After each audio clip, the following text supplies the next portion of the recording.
it's a topic that I heard about, like the breath work and the breathing exercises. I never really tried it and experienced it because sometimes I hear like, it's weird because I know how to breathe. I don't need to learn how to breathe or to do like breathing exercises. It's supposed to be so natural. Like, have you heard those comments and those misconceptions about it? Yeah, absolutely. And I think that's one of the misconceptions about breathing is that we all breathe our whole lives long. So why would we suddenly start or need to pay attention to it or start doing it differently? But the thing is that when we are born, we all breathe at a certain way. That's very good for us. If you just think about a baby, how it breathes through its belly and it's very rhythmically. And that's very healthy and natural. But as we tend to grow older, we tend to dislearn that good way of breathing. And a lot of people, as a result of chronic stress, more go into a dysregulated, dysfunctional breathing pattern. And that in itself triggers a lot of stress and it cascades a whole lot of events. And so it's because us not being aware of the fact that by changing our breathing rate, we can change that cascade and we can actually impact our health and our well-being. That I found that just super intriguing. I said, like, I want to help people become more aware of the fact that you can actively use your breath as a tool for the better to increase your health and well-being. But that's important to say because I think we don't heard it, like we don't hear it enough. Yes. Yeah, absolutely. And that's really what we want to do with Moonbird. We want to become these like breathwork evangelists. And we want to really put the word out there saying, like, by paying attention to your breathing rate, you can impact the way you feel, the way you live, just by changing the way you breathe. So that's a very powerful tool that we all possess, but we just have never learned how to use it. And so can you explain the basic science behind how breathing can affect our body and mind, how it really affects our well-being? Breathing, you could say, is made up of some components. So you can breathe through your nose or through your mouth. You can breathe high up in the chest with your intercostal muscles, or you can breathe deep into your belly, or you can change your breathing rate, like the rhythm of your breathing. So there are many parameters with which you can play and that you can impact. And all of these together make up different breathing techniques.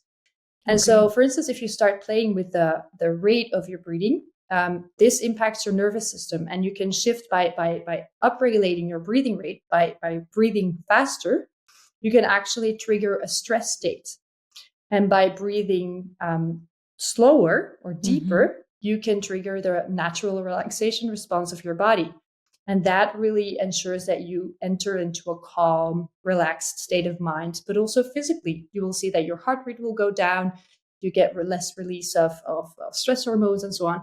So by just changing like the rhythm of your breath, you can swap between the sympathetic nervous system, the upregulated part of our nervous system, and the downregulated part of the nervous system.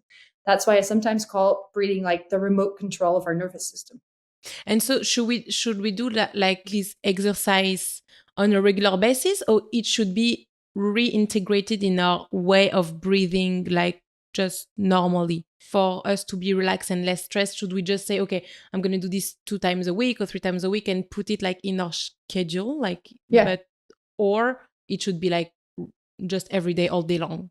Yeah, that's a very good question. And the answer is a bit more complex. So I think it depends as well on what your breathing pattern is at this moment. Let's say that, for instance, you are chronically stressed and you have a slightly elevated breathing pattern. Then it could be good to just become aware of that and try to, throughout the day, weave in a couple shorter breathing exercises where you try to consciously lower your breathing rate, decreasing that stress response of your body, right? If you say like you love the more intense breath work, and that is more the holotropic breath work or the Wim Hof breathing exercises that maybe you have heard of before, the Iceman. It's a Dutch guy, and he does like very intense breath work. This cyclic breathing, and then he goes into an ice bath for hours because he changes like his pain receptors and how he manages temperature and so on. So that's like very intense breath work. If you love to do that, which is also has a lot of health benefits and so on, I wouldn't say that that's something that you need to do throughout the day, the whole day long. But that's more something like you can do that once a week or whatever, like guided as well. Best to always do this more intense type of breath work guided. And then there are people surrounding you who can help you, like if you have like some release of trauma or emotions, and they can help you like process that and navigate those emotions. So depending on what you're looking for, you can do more softer breath work, or you can do like the intenser breath work. Merci à vous pour votre écoute. Et si le podcast vous a plu, n'hésitez pas à vous abonner, à liker cet épisode et surtout à nous suivre sur tous les réseaux sociaux sous le nom de Bien-être simple. On donne encore plus de conseils bien-être là-bas. Je vous dis à bientôt pour transformer votre vie, un épisode à la fois.